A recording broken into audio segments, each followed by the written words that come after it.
Capítulo 19.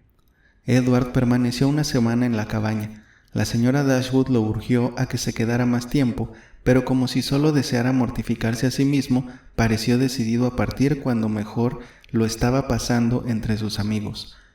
Su estado de ánimo en los últimos 2 o 3 días, aunque todavía bastante inestable, había mejorado mucho. Día a día parecía aficionarse más a la casa y a su entorno. Nunca hablaba de irse sin acompañar de suspiros sus palabras. Afirmaba que disponía de su tiempo por completo. Incluso dudaba hacia dónde se dirigiría cuando se marchara, pero aún así debía irse.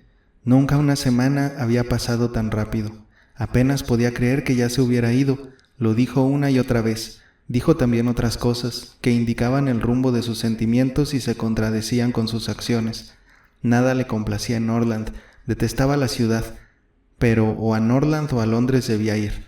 Valoraba por sobre todas las cosas la gentileza que había recibido de todas ellas y su mayor dicha era estar en su compañía.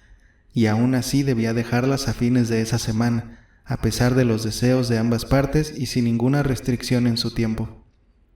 Elinor cargaba a cuenta de la madre de Edward todo lo que había de sorprendente en su manera de actuar, y era una suerte para ella que él tuviera una madre cuyo carácter le fuera conocido de manera tan imperfecta como para serle de excusa general frente a todo lo extraño que pudiera haber en su hijo. Sin embargo, desilusionada y molesta como estaba, a veces disgustada con el vacilante comportamiento del joven hacia ella, aún así tenía la mejor disposición general para otorgar a sus acciones las mismas sinceras concesiones y generosas calificaciones que le habían sido arrancadas con algo más de dificultad por la señora Dashwood cuando se trataba de Willoughby. Su falta de ánimo, de franqueza y de congruencia era atribuida en general a su falta de independencia y a un mejor conocimiento de las disposiciones y planes de la señora Ferrars. La brevedad de su visita, la firmeza de su propósito de marcharse, se originaban en el mismo atropello a sus inclinaciones, en la misma inevitable necesidad de transigir con su madre. La antigua y ya conocida disputa entre el deber y el deseo, los padres contra los hijos, era la causa de todo. A Elinor le habría alegrado saber cuándo iban a terminar estas dificultades, cuándo iba a terminar esa oposición, cuándo iba a cambiar la señora Ferrars dejando a su hijo en libertad para ser feliz. Pero, de tan vanos deseos estaba obligada a volver, para encontrar consuelo a la renovación de su confianza en el afecto de Edward, al recuerdo de todas las señales de interés que sus miradas o palabras habían dejado escapar mientras estaban en Barton, y sobre todo a esa halagadora prueba de ello que él usaba constantemente en torno a su dedo. «Creo, Edward», dijo la señora Dashwood mientras desayunaban la última mañana, «que serías más feliz si tuvieras una profesión que ocupara tu tiempo y les diera interés a tus planes y acciones. Ello podría no ser enteramente conveniente para tus amigos, no podrías entregarles tanto de tu tiempo, pero», agregó con una sonrisa, «te verías beneficiado en un aspecto al menos, sabrías a dónde ir cuando los dejas». «De verdad le aseguro», respondió él, «que he pensado mucho en este punto en el mismo sentido en que usted lo hace ahora. Ha sido, es y probablemente siempre será una gran desgracia para mí no haber tenido ninguna ocupación a la cual obligatoriamente dedicarme, ninguna profesión que me dé empleo o me ofrezca algo en la línea de la independencia. Pero por desgracia, mi propia capacidad de comportarme de manera gentil y la gentileza de mis amigos han hecho de mí lo que soy, un ser ocioso, incompetente. Nunca pudimos ponernos de acuerdo en la elección de una profesión. Yo siempre preferí la iglesia, como lo sigo haciendo. Pero eso no era bastante elegante para mi familia. Ellos recomendaban una carrera militar. Eso era demasiado elegante para mí. En cuanto al ejercicio de las leyes, le concedieron la gracia de considerarla una profesión bastante decorosa. Muchos jóvenes con despachos en alguna asociación de abogados de Londres han logrado una muy buena llegada a los círculos más importantes y se pasean por la ciudad conduciendo calesas muy a la moda. Pero yo no tenía ninguna inclinación por las leyes, ni siquiera en esta forma harto menos abstrusa de ellas que mi familia aprobaba. En cuanto a la marina, tenía la ventaja de ser de buen tono, pero yo ya era demasiado mayor para ingresar a ella cuando se empezó a hablar del tema, y a la larga, como no había verdadera necesidad de que tuviera una profesión, dado que podía ser igual de garboso y dispendioso con una chaqueta roja sobre los hombros o sin ella, se terminó por decidir que el ocio era lo más ventajoso y honorable. Y a los 18 años los jóvenes por lo general no están tan ansiosos de tener una ocupación como para resistir las invitaciones de sus amigos a no hacer nada. Ingresé por tanto a Oxford, y desde entonces he estado de ocioso, tal como hay que estar.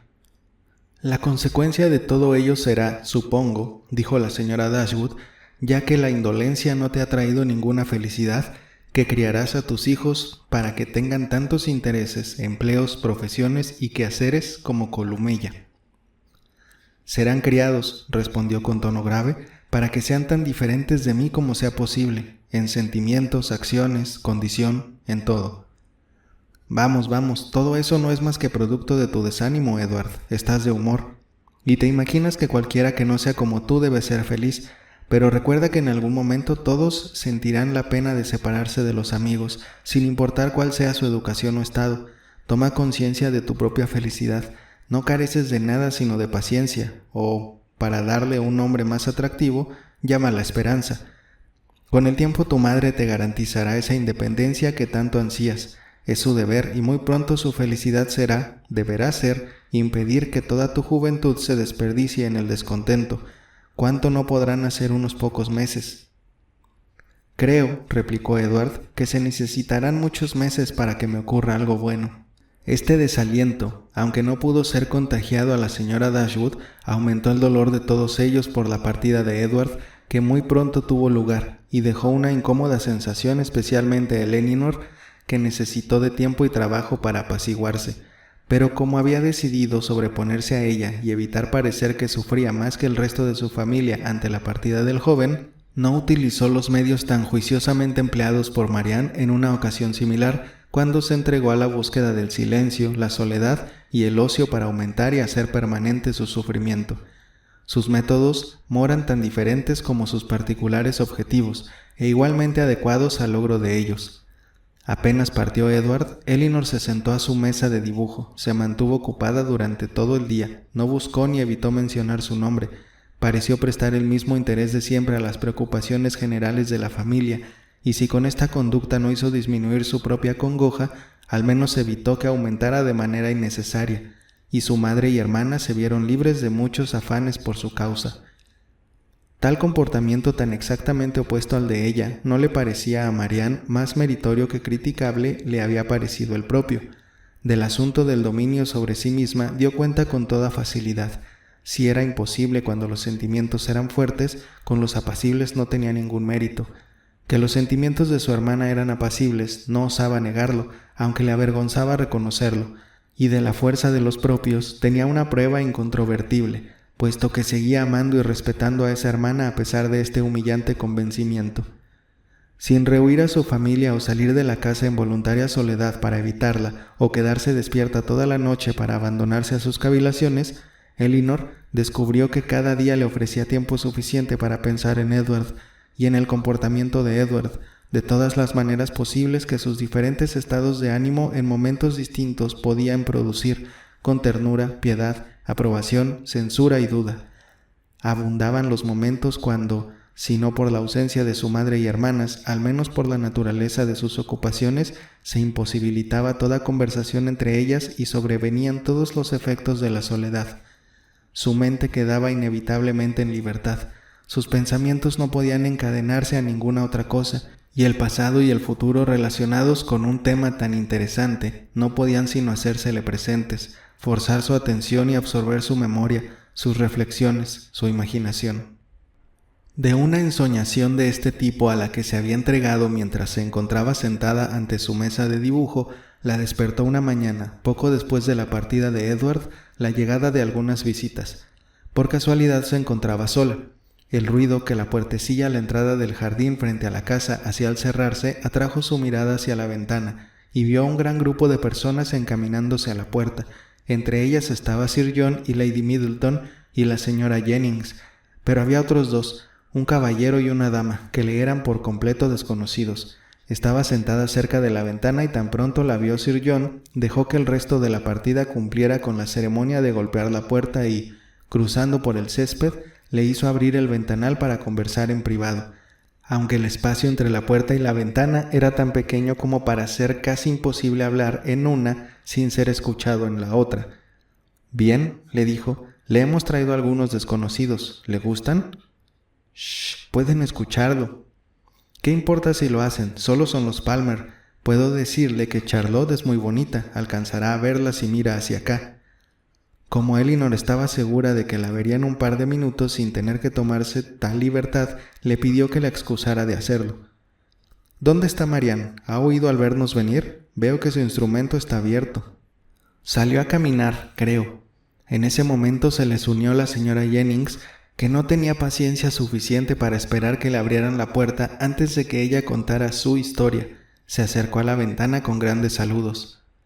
«¿Cómo se encuentra, querida? ¿Cómo está la señora Dashwood? ¿Y dónde están sus hermanas? ¿Cómo? ¿La han dejado sola? Le agradará tener a alguien que la haga compañía. He traído a mi otro hijo e hija para que se conozcan. Imagínese que llegaron de repente. Anoche pensé haber escuchado un carruaje mientras tomábamos el té, pero nunca se me pasó por la mente que pudieran ser ellos. Lo único que se me ocurrió fue que podía ser el coronel Brandon que llegaba de vuelta, así que le dije a Sir John: «Creo que escucho un carruaje. Quizá es el coronel Brandon que llega de vuelta». En la mitad de su historia, Elinor se vio obligada a volverse para recibir al resto de la concurrencia. Lady Middleton le presentó a los dos desconocidos. La señora Dashwood y Margaret bajaban las escaleras en ese mismo momento y todos se sentaron a mirarse mutuamente mientras la señora Jennings continuaba con su historia a la vez que cruzaba por el corredor hasta la salita, acompañada por Sir John. La señora Palmer era varios años más joven que Lady Middleton y completamente diferente a ella en diversos aspectos. Era de corta estatura y regordeta, con un rostro muy bonito y la mayor expresión de buen humor que pueda imaginarse. Sus modales no eran en absoluto tan elegantes como los de su hermana, pero sí mucho más agradables. Entró con una sonrisa, sonrió durante todo el tiempo que duró su visita, excepto cuando reía y seguía sonriendo al irse. Su esposo era un joven de aire serio, de 25 o 26 años, con aire más citadino y más juicioso que su esposa, pero menos deseoso de complacer o dejarse complacer. Entró a la habitación con aire de sentirse muy importante.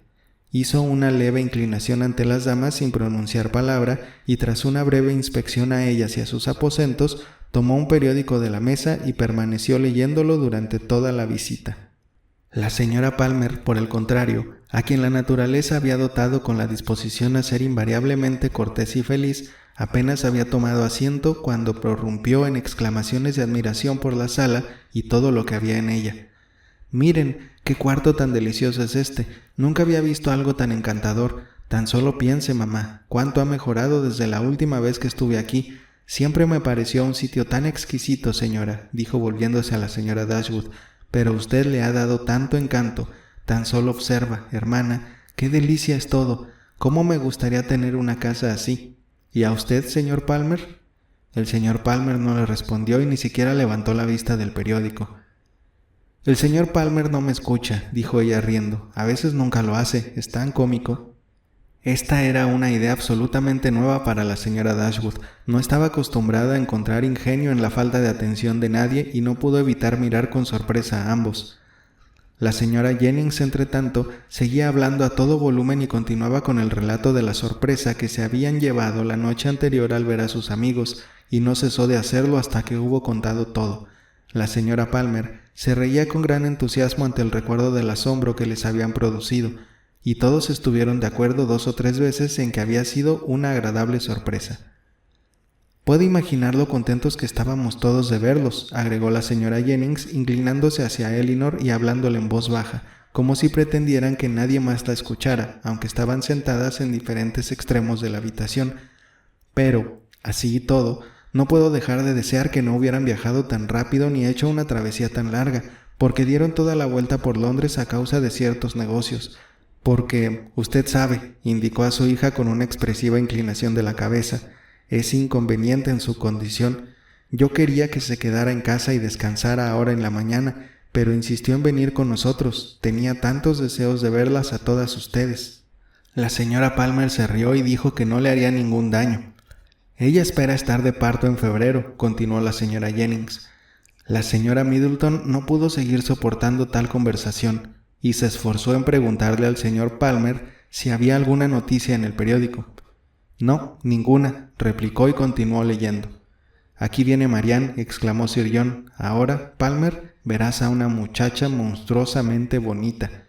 Se dirigió de inmediato al corredor, abrió la puerta del frente y él mismo la escoltó.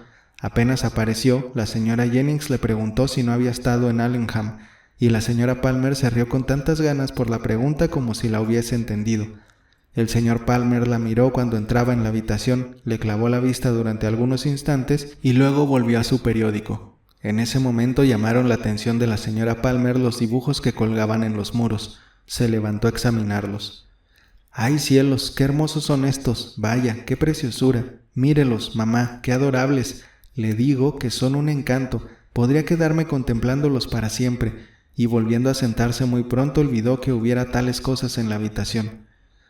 Cuando Lady Middleton se levantó para marcharse, el señor Palmer también lo hizo, dejó el periódico, se estiró y los miró a todos alrededor. «Amor mío, ¿has estado durmiendo?», dijo su esposa riendo. Él no le respondió y se limitó a observar, tras examinar de nuevo la habitación, que era de techo muy bajo y que el cielo raso estaba combado, tras la cual hizo una inclinación de cabeza y se marchó con el resto. Sir John había insistido en que pasaran el día siguiente en Barton Park. La señora Dashwood, que prefería no cenar con ellos más a menudo de lo que ellos lo hacían en la casita, por su parte rehusó absolutamente. Sus hijas podían hacer lo que quisieran, pero éstas no tenían curiosidad alguna en ver cómo cenaban el señor y la señora Palmer, y la perspectiva de estar con ellos tampoco prometía ninguna otra diversión. Intentaron así excusarse también. El clima estaba inestable y no prometía mejorar, pero Sir John no se dio por satisfecho. Enviaría el carruaje a buscarlas y debían ir. Lady Middleton también, aunque no presionó a la señora Dashwood, lo hizo con las hijas. La señora Jennings y la señora Palmer se unieron a sus ruegos. Todos parecían igualmente ansiosos de evitar una reunión familiar y las jóvenes se vieron obligadas a ceder. «¿Por qué tienen que invitarnos?», dijo Marianne apenas se marcharon. «El alquiler de esta casita es considerado bajo, pero las condiciones son muy duras si tenemos que ir a cenar a la finca cada vez que alguien se está quedando con ellos o con nosotras. No pretenden ser menos corteses y gentiles con nosotros ahora, con estas continuas invitaciones», dijo Elinor, «que con las que recibimos hace unas pocas semanas. Si sus reuniones se han vuelto tediosas e insulsas, no son ellos los que han cambiado. Debemos buscar ese cambio en otro lugar».